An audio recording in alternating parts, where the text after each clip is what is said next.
Yes apo, for the month of October kami nga celebrate dito. Actually, dito apo get nationwide celebration get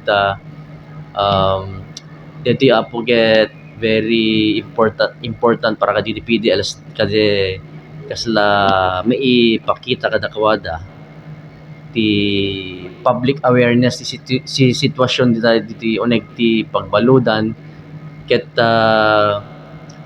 amin involved nga agencies apo ket maki-participate damit kaditi pinag-celebrar diti National Correctional Consciousness Week na kunada apo or NACOCO. Ano agency sir maki-paset sir?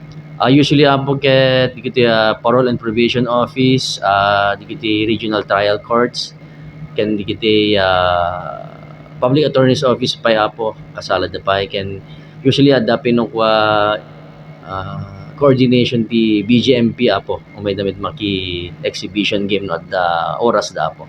Okay. So ano giti sports sir nga pakiayam giti masektas especially with PDL?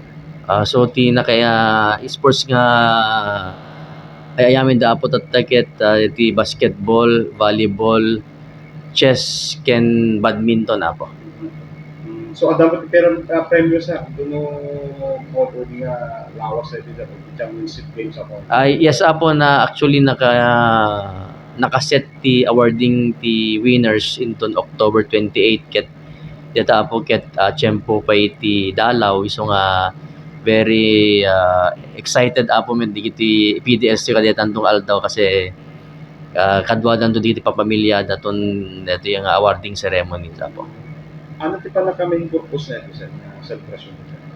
Actually, ito apo ket law dito apo inyat nagni apo President Fidel V. Ramos idi no Jack Mariro apo 1995 sa apo ket dito ket di ko nada nga dito nga NACOCO nga programa ket kasla public awareness apo dito sitwasyon dito PDLs ti dito uneg ti pagbaludan iso nga sa may encourage apo amin iti involved agencies nga magipag-participate kadito nga po activity.